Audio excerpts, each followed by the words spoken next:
Halo pemirsa JPR TV dari Sabang sampai Merauke, dari Miangas hingga Pulau Rote. Bertemu kembali dengan saya Anggria Ratri dalam program Kominfo Newsroom.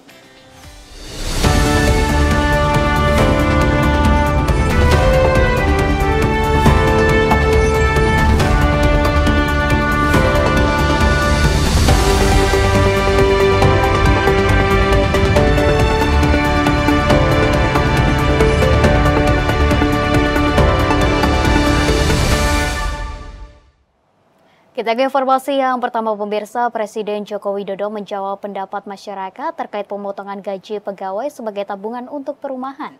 Presiden memberikan pandangannya di sela-sela acara inaugurasi menuju Ansor Masa Depan di Istora Senayan, Jakarta.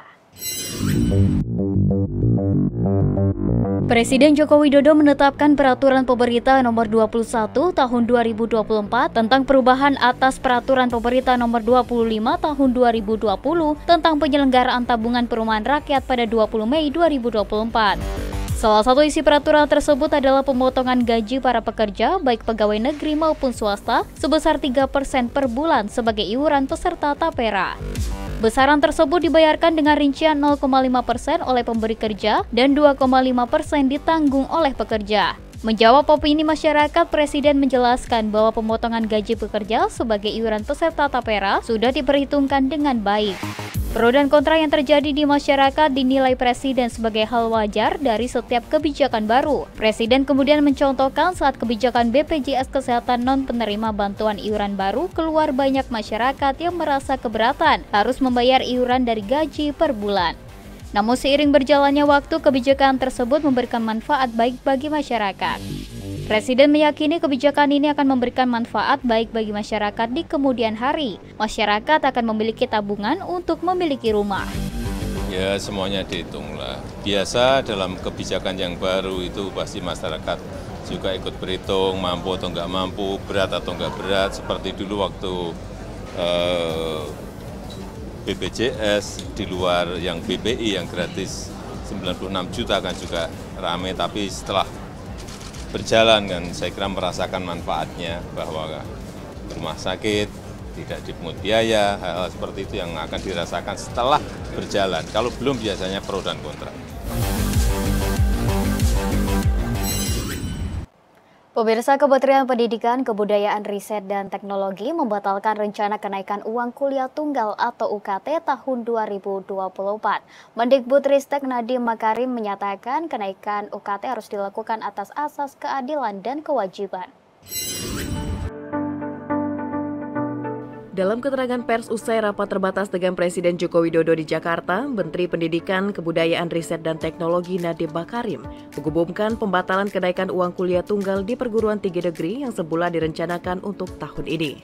Mendikbudristek menjelaskan bahwa keputusan ini diambil setelah evaluasi dan diskusi intensif dengan berbagai pihak terkait, termasuk para rektor, serta mendengarkan aspirasi dari mahasiswa dan masyarakat. Nadiem menjelaskan tahun ini tidak ada mahasiswa yang terdampak kenaikan UKT tersebut.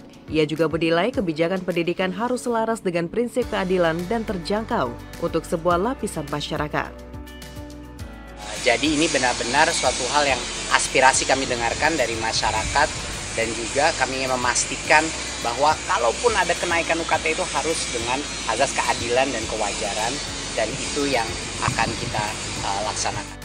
Di tempat berbeda, Presiden Joko Widodo menyampaikan pembatalan kenaikan uang kuliah tunggal akan dievaluasi dan dikaji terlebih dahulu, dan kemungkinan baru akan berlaku pada tahun depan. Kemungkinan ini akan dievaluasi dulu, kemudian kenaikan setiap universitas akan dikaji dan dikalkulasi, sehingga kemungkinan, ya ini masuk kemungkinan nanti ini kebijakan di Mendikbud akan dimulai kenaikannya tahun depan. Jadi ada jeda, tidak langsung seperti sekarang ini. Kita beralih ke informasi lainnya pemirsa. Kementerian Keuangan mengusulkan kepindahan 292 pegawai dan pejabat Kemenkyu ke Ibu Kota Nusantara tahun ini. Sekretaris Jenderal Kemenkyu Heru Pambudo mengatakan kepindahan ASN Kemenkyu ke IKN akan dimulai pada bulan September 2024.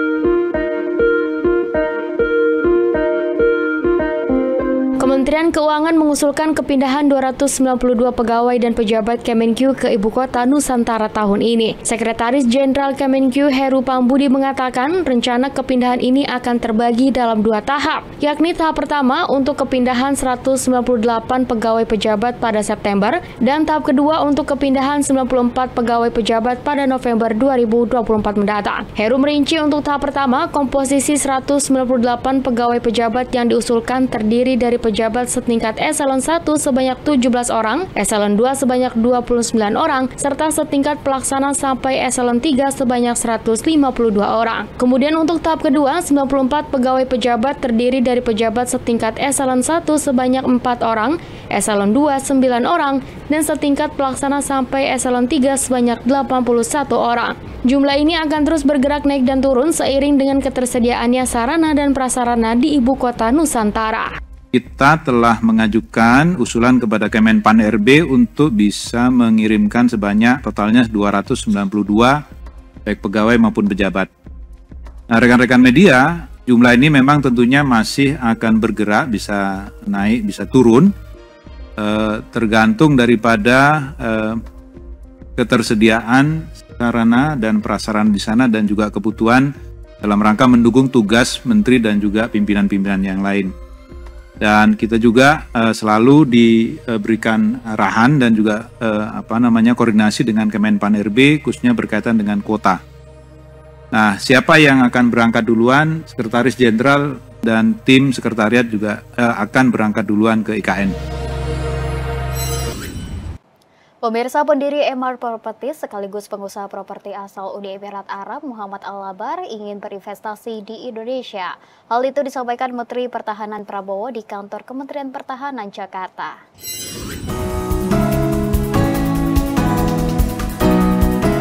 Menteri Pertahanan Prabowo Subianto menerima kunjungan Menteri Badan Usaha Milik Negara Erick Thohir dan pendiri Emaar Properties, merupakan properti asal Uni Emirat Arab dan pemilik gedung tertinggi di dunia Burj Khalifa, Mohammed Ali Rashid Al-Labar di kantor Kementerian Pertahanan Jakarta. Dalam keterangan pers usai pertemuan, Menhan menyatakan bahwa Mohammed Ali Rashid Al-Labar sangat antusias dengan pesatnya pembangunan di Indonesia. Al-Labar sangat yakin bisa menaikkan pariwisata Indonesia mencapai 200 hingga 300%. Hal ini dinilai sangat penting dan baik untuk pertumbuhan ekonomi serta menciptakan lapangan kerja.